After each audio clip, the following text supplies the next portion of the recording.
राम राम दोस्तों, स्वागत है आप सबका आपके अपने YouTube channel MK production TV में। आज फिर मैं मनोज चांदा हाजिर हूँ आप सबके सामने एक और नई कहानी लेकर।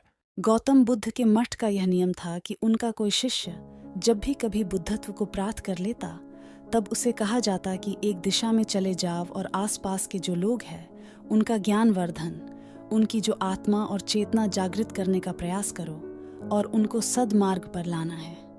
उनका एक शिष्य था जो 6 साल से मठ में रह रहा था और तपस्या कर रहा था।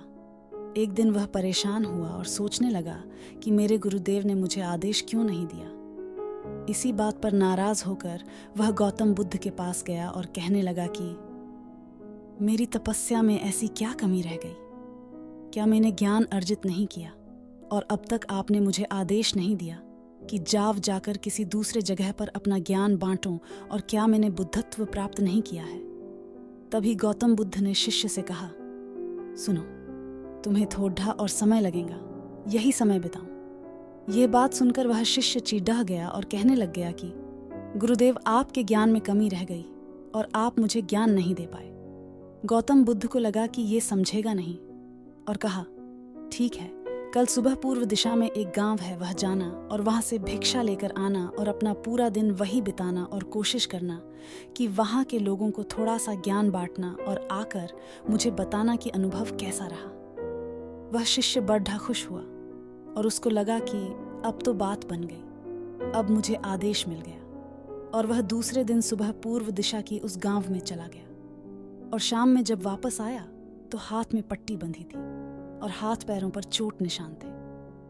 ये देखकर गौतम बुद्ध ने उस शिष्य से पूछा कि ये क्या हाल कर लिया?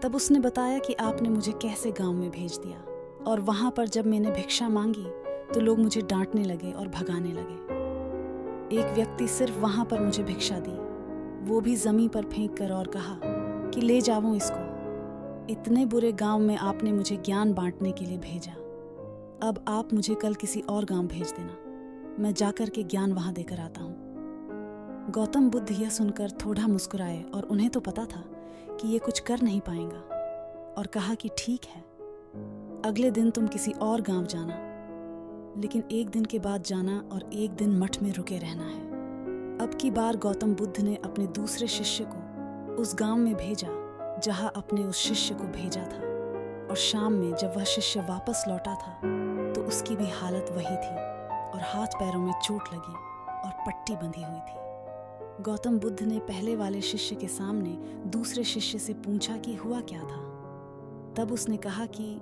जिस गांव में आपने मुझे भेजा था वह के लोग बड़े डढ़े भोले भाले हैं, भिक्षा दे नहीं रहे थे, और एक व्यक्ति ने मुझे जमीन पर फेंक कर भिक्षा दी और मैंने उसे स्वीकार कर लिया और उसे आशीर्वाद दिया कि तुम्हारा कल्याण हो। तो वह व्यक्ति चौंक गया और कहने लगा कि आप गजब के इंसान हो, मैं आपको जमीन पर फेंक कर भिक्षा दी और आप मुझे कल्याण हो का आशीर्वाद दिया। तब मैंने उसे कहा कि मैं अपना कर्तव्य निभाऊंगा और आप भी बड़े दानी हैं और आपने मुझे भिक्षा दी है। उसके बाद में जब वह से निकल रहा तब मैंने देखा कि एक बच्चा बीमार था और मैं जंगल में गया तब वहां से जड़ी बूटी लाने, और जब मैं लौट रहा था तब कुछ लोगों ने मुझे पकड़ लिया और पूछने लगे कि ये जड़ी बूटी कहाँ लेकर जा रहे हो। तब मैंने उनसे निवेदन किया कि मुझे छोड़ दो, एक बीमार छोटे बच्चे की मदद करनी है, और तब उन्होंने मुझे छोड़ दिया। जब मैं गांव में वापस आकर उस बच्चे की मलहम पट्टी कर रहा था तो तभी गांव वाले मुझ पर हमला करने लगे। तब उस दानी व्यक्ति ने, जिसने मुझे जमीन पर फेंक कर भिक्षा दी थी, उसने गांव वालों को रोका और कहा कि ये ठीक व्यक्ति है और इसे अपना काम करने दो। जब मैंने जड़ी बूटी लगाई तो बच्चा ठीक हो गया और सब मेरे लिए तालियां बजाने लगे। सभी गांव वाले कहने लगे कि कल फिर आएगा, गुरुदेव मुझे कल फिर उस गांव में भेजेगा, क्योंकि वह बड़े ही भोले लोग हैं, समझते नहीं हैं, बस प्यार बहुत है। और अब की बार कोशिश करूंगा कि थोड़ा प्यार और उनके पास पहुंचाने का और ज्ञान उन तक पहुंचाने का। वो सब ज्ञानी तो, लेकिन बस जब अनजान व्यक्ति से बात करने में डरते हैं। वो जो पहला शिष्य था जो एक दिन पहले उसे गांव में गया था, वह सुन रहा था और समझ रहा था, और गौतम बुद्ध की चरणों में गिरकर बोला कि गुरुदेव, कमी तो मुझ में ही थी, आपने ज्ञान तो बहुत सारा दिया, लेकिन मैं उसे आचरण में नहीं ढाल पाया और मैं अहंकार को ऊपर रखा और उसी गांव के लोगों को पहचान नहीं पाया और मार खाकर चला आया। और मार तो इन्होंने भी खाई, लेकिन इनका अहंकार मिट चुका है और ये समझ चुके हैं कि वह लोग भोले भाले हैं और हमें उनसे अलग तरीकों से व्यवहार करना होगा और ज्ञान को आचरण में ढालकर उन लोगों तक पहुंचाना होगा।